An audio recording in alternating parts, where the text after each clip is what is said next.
Bismillahirrahmanirrahim. Babun fi dzambil ujbi wal kibri wal khuyala. Bab mengenai celaan terhadap sifat ujub, kibir, sombong, wal khuyala dan angkuh. Ini tiga penyakit hati yang masih ada keterkaitan satu sama lain. Ujub itu apa? Ujub adalah dari kata-kata ajiba, ya'jabu, takjub, heran, terkesan. Jadi orang ijabun linnafsi, ijabun linnafsi. Dia merasa terkagum-kagum dengan dirinya, karena merasa kehebatan, kelebihan dalam segala hal, khususnya dalam urusan ibadah ataupun keilmuan dan kelebihan yang Allah berikan pada dirinya. Kemudian ketika itu dia merasa bangga, merasa takjub, merasa hebat, tanpa menyandarkan itu semua adalah anugerah dari Allah Subhanahu wa taala. Nah, kalau untuk yang ujub ini, kata para ulama, dia tidak perlu membutuhkan ada orang lain. Sekiranya dia hidup di dunia ini sendirian, dia masih tetap bisa berpotensi kena penyakit ini. Hidup dia ditakdirkan Allah di muka bumi ini hanya sendirian. Nah, orang yang kena ujub masih bisa berpotensi kena ujub. Dia tidak perlu orang lain. Beda nanti berikutnya. Ketika orang sudah ada perasaan merasa bangga dengan dirinya, nanti muncul yaitu kibir, sombong. Sombong itu adalah, kata Imam Al-Ghazali, marra'a nafsahu khairan ala ahadin min khalqillah wa huwa mutakabbir. Kapan ada perasaan di hatinya merasa lebih baik terhadap siapa? Lebih baik dari salah satu hamba Allah.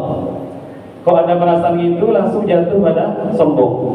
Kenapa merasa lebih baik? Karena tadi mulai dari ujub, karena bangga dengan kehebatan yang dia miliki, rajin beribadah, kemudian rajin melaksanakan kebaikan, ketaatan, atau hal-hal lain, memiliki ilmu, orang lain tidak.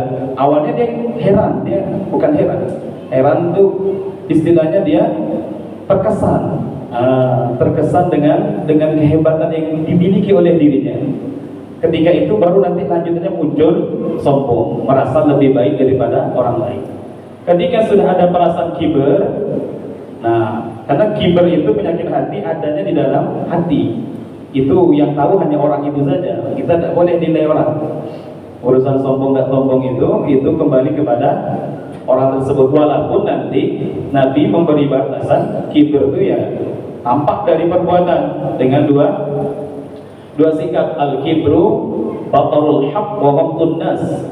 Sombong itu kata Nabi, kalau dua ini ada, sombong itu.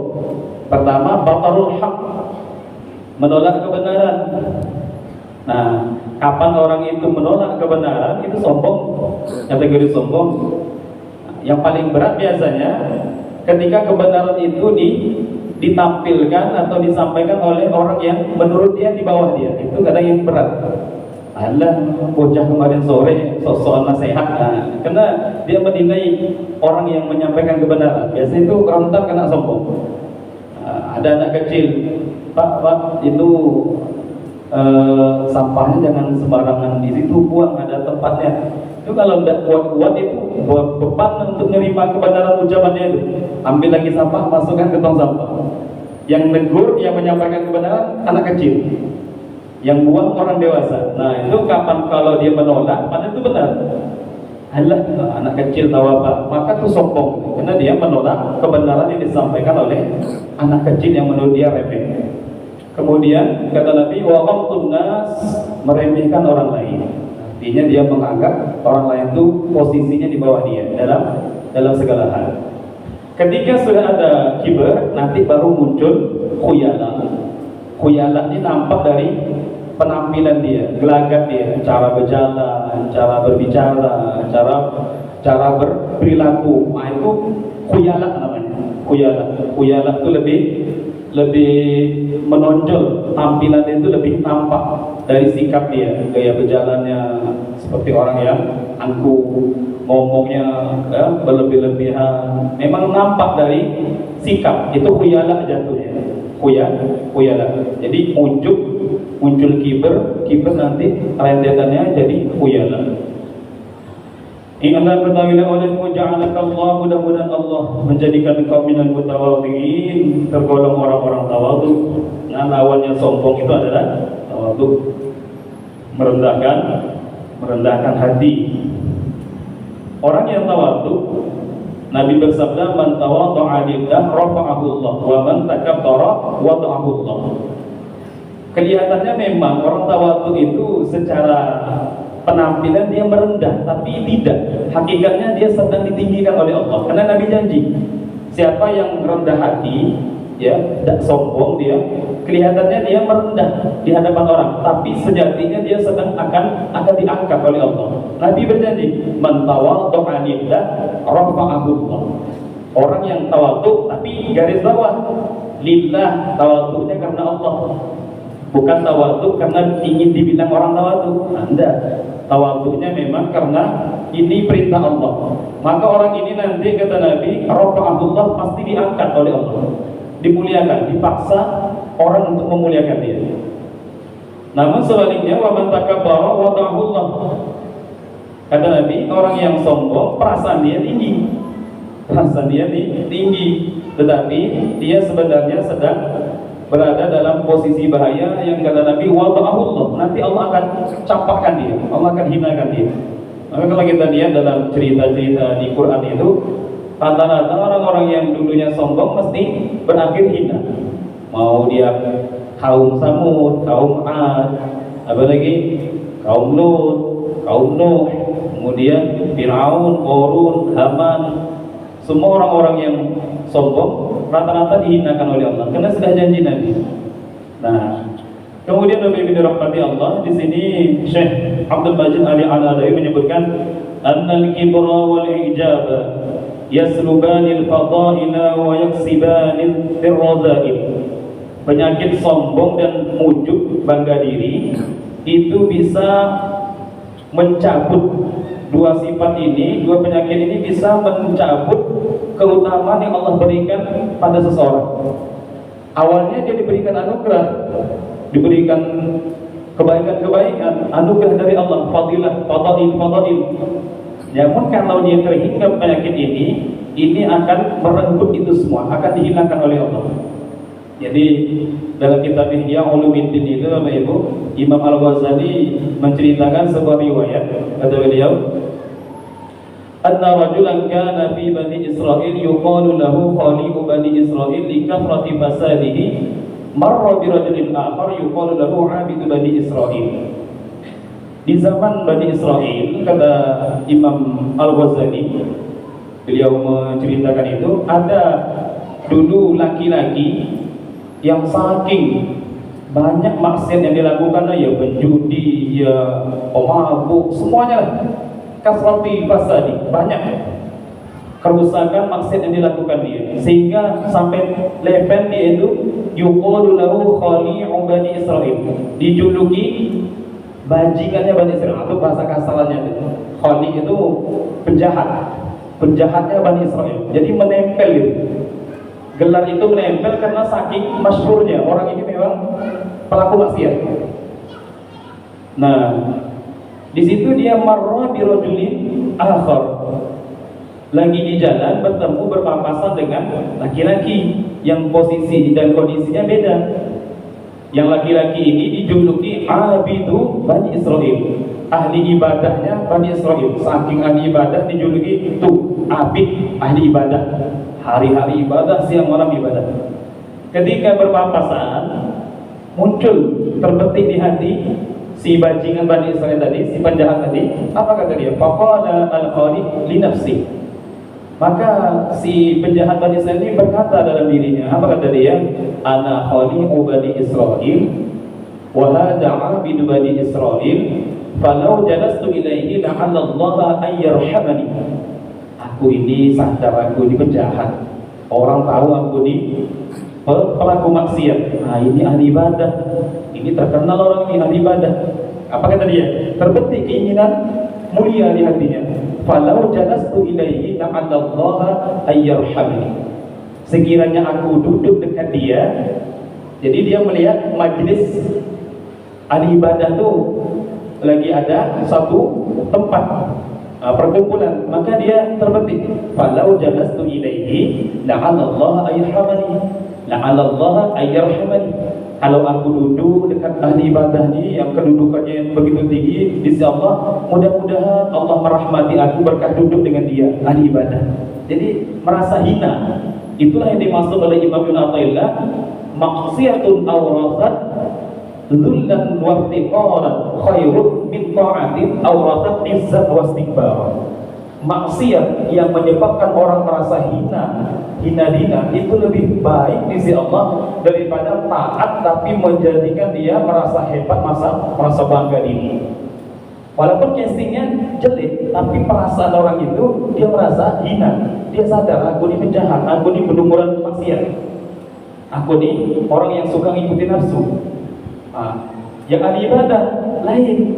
Ketika duduk si penjahat tadi, maka faqala abidu bani Israil fi nafsi, dia berkata, ana abidu bani Israil wa hadha khaliqu bani Israil.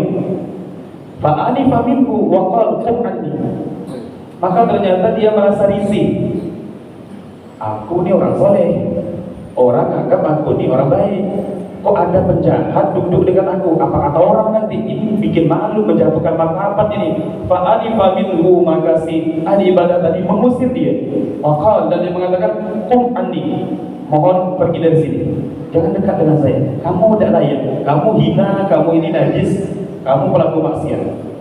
Maka ketika itu Bapak Ibu, fa'auhallahu ila nabi dzalika zaman.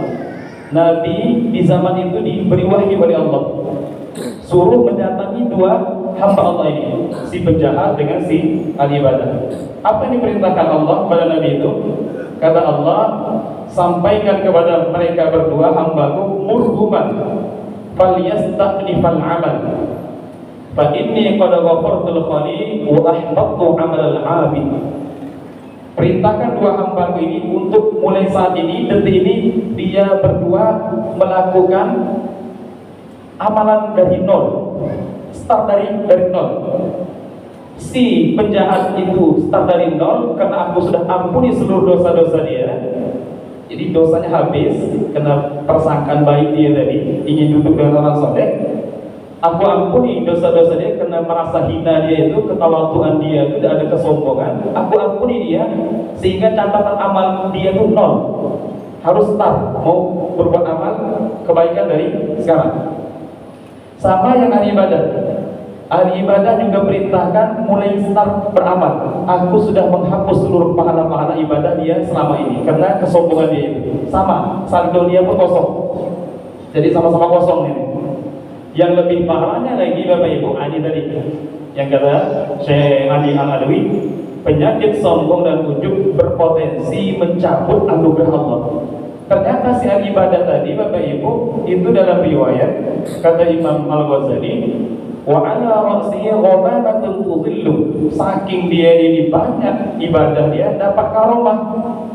Karomahnya apa? Ala ra'sihi ghamamah, kemana dia pergi ada awan yang terus tudhillu, menaungi dia.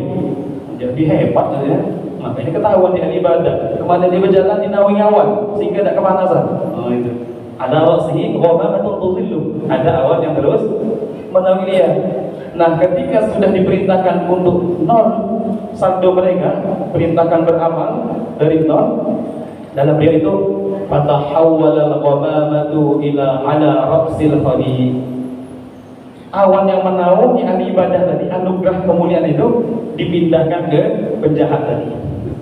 Jadi karomah berupa awan yang terus menaungi ahli ibadah itu malah dipindahkan ke fatahawwala al-ghamamah, berpindah itu awan yang menaungi tadi ala ra'sil khali, di atas kepalanya si penjahat tadi yang pelaku maksiat.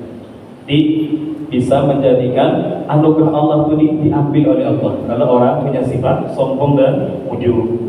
Mudah-mudahan Allah jaga kita, Allah hindarkan dari penyakit ini, amin ya rabbal alamin. Wa yaksibani radha'il, dan bisa menghasilkan kehinaan. Ya tadi kehinaan yang tadinya dimuliakan, dijuluki ahli ibadah, pahala banyak, ternyata habis semua pahala, mulai lagi dari nol. Karomah yang berupa awan menaungi dia kemana-mana, itu pun diambil oleh Allah, sehingga dia tidak mendapatkan kemuliaan lagi. Qala Rasulullah sallallahu alaihi wasallam, Rasulullah sallallahu alaihi wasallam bersabda, "Man ta'azzama fi nafsi." Barang siapa merasa hebat dalam dirinya, wa taqayyala fi misyatihi, dan dia berlaku congkak, berlaku angkuh dalam cara berjalannya, laqiyallaha wa huwa 'ali ghadban, kelak bertemu Allah dalam keadaan Allah murka kepada dia. Di dalam dirinya ada merasa dirinya hebat, kemudian gaya berjalannya menampakkan sikap orang yang sombong. Wa qala aidan, wa man jarra thawbahu khuyala la yanzurullahu ilaihi. Barang siapa yang menyeret pakaiannya, mengulurkan kainnya. Nah, ini masyhur hadis ini. Wa man jarra thawbahu khuyala, siapa yang mengulurkan kainnya. Ingat, di situ ada muqayyad, batasan yang disebut oleh Nabi. Khuyala, dia melakukan itu karena sombong. Maka orang yang melakukan perbuatan tadi, kainnya ini, celana kah, kain kah, gamis kah, kok melewati mata kaki dengan niat sombong, maka Allah la yanzurullahu ilaihi, Allah tidak akan memandang dia dengan pandangan rahmat. Apa makna tidak dipandang dengan pandangan rahmat? Dosanya tidak diampuni, ya, kehidupannya tidak dipermudah, kemudian apalagi kesempitannya tidak akan dihilangkan. Itu di antara makna kalau Allah memandang hambanya dengan pandangan rahmat. Dosa-dosa diampuni, masalah-masalah diberikan jalan keluar, itu berarti Allah merahmati hamba itu. Tapi kalau ada hamba Allah yang kata Nabi melakukan perbuatan tadi, dalam bahasa hadisnya isbal, ya, isbal itu mengulurkan kain melewati mata kaki. Maka ketika sampai hadis itu kepada Sayyidina Abu Bakar, Sayyidina Abu Bakar mengatakan, "Ya Rasulullah, inni astarqi izari illa an ata'ahadah." Waduh, kalau begitu aku takut ya Rasulullah, karena kainku selalu melorot melewati mata kaki. Gimana ya Rasulullah? Kalau tidak aku pegang, saking kurusnya Abu Bakar itu, jadi kainnya itu terus turun ke bawah sehingga tutup mata kaki. Maka kata Nabi apa? Innaka lasta mimman yaf'aluhu khuyala. Engkau Abu Bakar melakukan itu bukan karena sombong, jadi engkau tidak termasuk pada ancaman hadis ini. Maka disimpulkan oleh ulama mutaakhirin, ulama kontemporer, Syekh Yusuf Al-Qardawi mengatakan, al-isbalu bis-thawb laisa biharam idza kana mujarrad 'adah. Idza kana mujarrad 'adah wa laisa minal kibr. Orang yang mengulurkan kainnya melewati mata kaki tidak haram kalau itu memang hanya sebatas kebiasaan. Idza kana mujarrad 'adah wa laisa minal kibr. Yang mendorong dia melakukan itu bukan kesombongan. Tapi kalau dia menjulurkan mata kaki, kainnya melewati mata kaki karena memang ingin bangga-banggaan, karena tradisi orang Arab dulu kalau bajunya melewati mata kaki itu menunjukkan kebangsawanan, kehebatan. Jadi ada rasa bangga. Kalau dia melakukan itu dasarnya karena ingin bangga-banggaan, itu yang masuk hadis tidak dipandang dengan pandangan rahmat. Dan kata Imam Ibnu Hajar Al-Asqalani dalam syarah Sahih Bukhari, itu semua bukan hanya dibatasi dengan masalah kain. Khuyala tadi itu, khuyala, rasa sombong, rasa ingin menampakkan kelebihan, kehebatan, ya, membanggakan diri. Penampilan itu bukan hanya sebatas kain, sebatas sarung, tapi juga berlaku pakaian yang lain, kendaraan, baju, rumah, tempat tinggal, sama. Kalau orang dia membeli kendaraan, tujuan dia untuk khuyala, masuk aja situ. Karena intinya itu masalah khuyalanya itu, nak bangga-banggaan, nak pamer-pameran, nak sombong-sombongan. Nah, kalau dia tujuannya itu, maka masuk ancaman hadis tersebut. beli rumah sama, rumahnya bangun semegah-megah sebagus-bagusnya. Kalau niatnya seperti itu masuk dia, berarti tidak boleh Pak Ustaz. Kalau rumahnya megah, nah tidak seperti itu. Kata para ulama, barang itu kalau selagi dia boleh, jangan dilarang.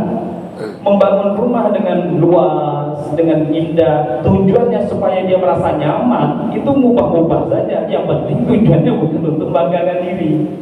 Yang bermasalah itu kalau tujuannya untuk supaya ingin diketahui orang. Aku nih loh, orang kaya di kampung ini, maka tengok rumahnya aja keren daripada yang lain. Nah, kalau itu masuk tuh. Karena tujuannya bangun rumah luas dan indah megah itu bukan supaya untuk mendapatkan kenyamanan semata, tetapi ada tujuan lain, ingin memamerkan kekayaan, kelebihan yang diberikan Allah, supaya dia merasa lebih hebat daripada orang lain. Nah, itu yang tidak dibenarkan.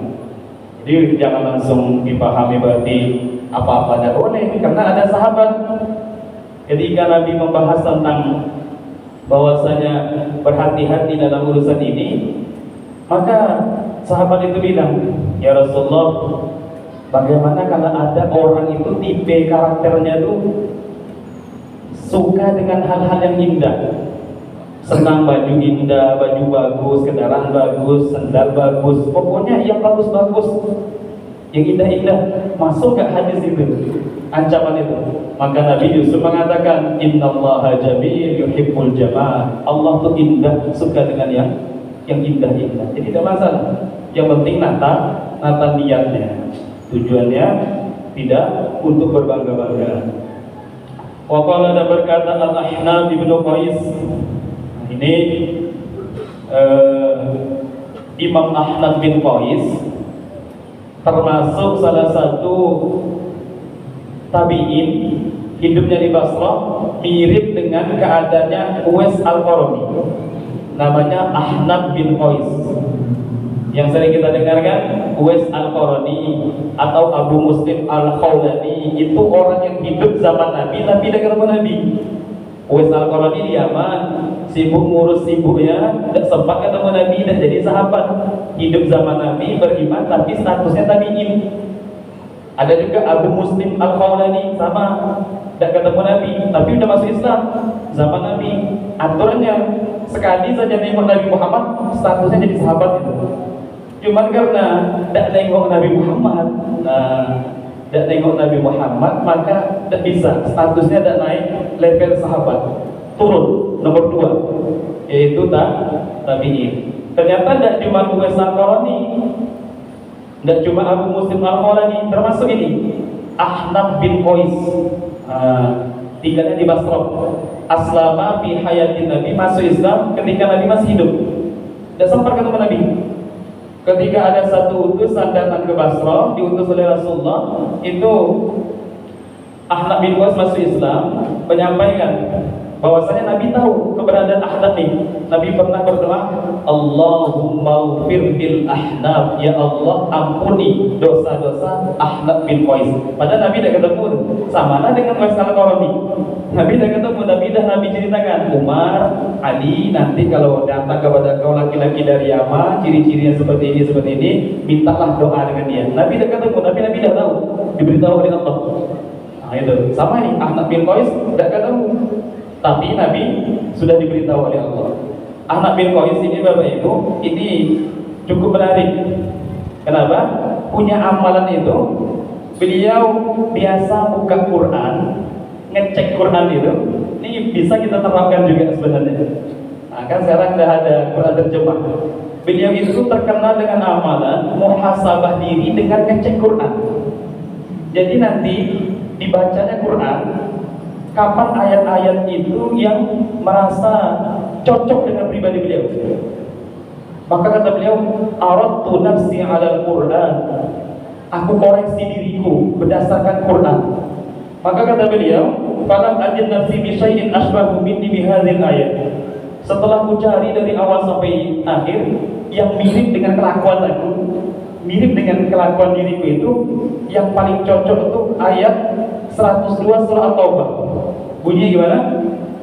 Wa akharuna i'tarafu bi dzunubihim khalaqu 'amalan shalihan wa akhara sayyi'an 'asallahu an yatuba 'alaihim. Itu Allah menceritakan ada golongan hamba-hamba Allah, mereka itu i'tarafu bi dzunubihim, ngaku punya dosa, sadar dia banyak dosa, dan punya amalan khalaqu 'amalan shalihan wa akhara sayyi'an, selalu mencampur adukan amal soleh dengan amal baik. Besok taat, besok lagi maksiat, besok taat, besok maksiat. Jadi bercampur-campur amalan dia. Ini diciptakan oleh Allah. Diciptakan oleh Allah. Suatu waktu dia begitu rajin, tapi satu waktu merosot, lemah amalan dia, bahkan maksiat. Wa akhara sayyi'an. Tapi apalagi dalam ayatnya asallahu ayyatuba 'alaihim. Golongan semacam ini pun berpotensi diberi ampunan oleh Allah. Maka kata Ahnaf bin Qais, kayaknya ayat ini paling mirip dengan aku. Ya? Aku ini mirip dengan ayat ini. Aku sadar aku banyak dosa dan kelakuanku mirip ini. Khalaqu amalan shalihan wa akhara sayyi'an. Suka campur-campurkan amalan. Hari ini taat, hari besok mulai lain lagi, tidak stabil. Masya Allah. Padahal ini sudah didoakan Nabi, hidupnya zaman Nabi, selanjutnya tabi'in, masih punya perasaan itu. Maka kata para ulama, kita pun hendaknya seperti itu, Bapak Ibu. Cobalah sekali-kali ya kita cek Quran itu, ketika baca ayat ini tentang ini, langsung tembakkan ke diri kita. Saya ini mirip tidak dengan ini? Atau saya tidak mirip dengan ini? Ketika Allah bercerita, innal munafiqina yukhadi'una Allah wa huwa khadi'uhum wa idza qamu ila sholati qamu kusala yura'una an-nasa wa la yadhkuruna Allah illa qalila. Ini cerita orang munafik. Orang munafik itu kata Allah ingin menipu Allah, tapi ternyata justru Allah menipu mereka. Ciri-ciri orang munafik disebutkan di dalam. Ya Allah, karena itu tembakan untuk kita tuh. Jangan-jangan saya mirip dengan orang munafik. Karena cirinya gitu. Gimana ciri-cirinya? Kata Allah, wa idza qamu ila sholati qamu kusala. Kalau berdiri melaksanakan sholat, melaksanakannya sambil malas-malasan, bukan greget, sambil malas-malasan. Apalagi yura'una nas, mereka ibadah itu condong ingin dilihat orang, dipuji orang. Nah, lu banyak betul nih miripnya. Ciri-cirinya itu banyak sudah. Apalagi wala yadhkuruna Allah illa qalila, mereka tidak ingat Allah dalam ibadahnya kecuali dikit. Aduh, artinya hal-hal semacam ini bisa menjadi untuk hantaman terhadap diri kita. Jangan sampai kita termasuk. Tapi untuk koreksi. Terus baca lagi ayat tentang orang beriman. Qad aflahal mu'minuna alladzina hum fi salatihim khashi'un walladzina hum 'anil lagwi mu'ridun walladzina hum lizzakati fa'ilun walladzina hum li furujihim hafizun. Terus kata Allah, sungguh beruntung orang beriman. Ciri-cirinya tembakkan lagi. Apanya tak masuk ke saya nih? Ciri pertama alladzina hum fi salatihim khashi'un. Kata Allah, orang beriman yang beruntung itu mereka punya ciri-ciri kalau sholat khusyuk. Walladzina hum 'anil lagwi mu'ridun, ciri-cirinya lagi mereka tuh ketika ada perkara lalai mereka berpaling, tidak mau ikut-ikutan. Wah, banyak syarat-syaratnya. Nah, ketika baca itu langsung ditembakkan ke diri kita. Ini jangan-jangan saya tidak masuk dengan ayat ini. Nah, jadi mengambil pelajaran muhasabah diri dengan Quran. Dengan Quran. Karena Quran banyak memberikan ciri-ciri seperti itu. Jadi yang biasa dilakukan oleh Ahnaf bin Qais. U'iddat lil muttaqin. Kata Allah, surga itu memang sudah disediakan untuk orang bertakwa. Ciri-cirinya seperti itu. Langsung kita cek. Ini masuk apa tidak saya? Apa ciri-cirinya?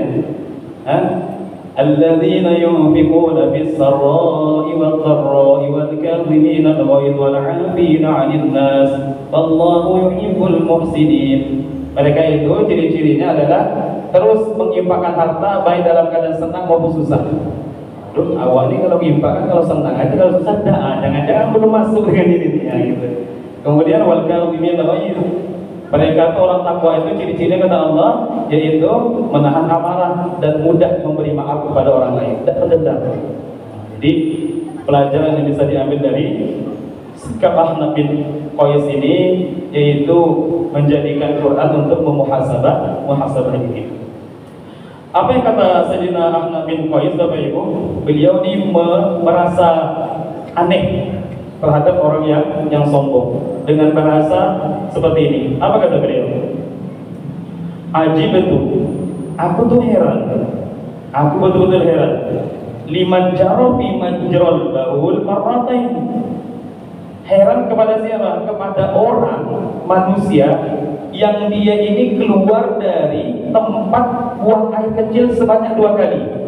Kaifa yatakabbar? Bagaimana bisa orang yang seperti ini munculnya tuh keluar ke dunia ini melewati tempat najis? Kok merasa sombong, kata beliau. Pertama, kita keluar dari tempat najis kapan, Bapak Ibu? Ya ayah kita, ya, ketika nutfah, ketika dia nutfah mengeluarkan sperma, kan keluar itu kan, disitulah kita keluar lagi di tempat yang buang air lagi dari ibu kita ketika dilahirkan. Kata beliau, ada sosok makhluk yang dikeluarkan, dimunculkan oleh Allah dari tempat najis, kok merasa hebat tuh? Aku betul-betul aneh gitu. Kok bisa? Dari mana hebatnya? Dia dulu asal muasalnya dari keluar tempat barang najis, 2 kali malah keluarnya. Jadi beliau untuk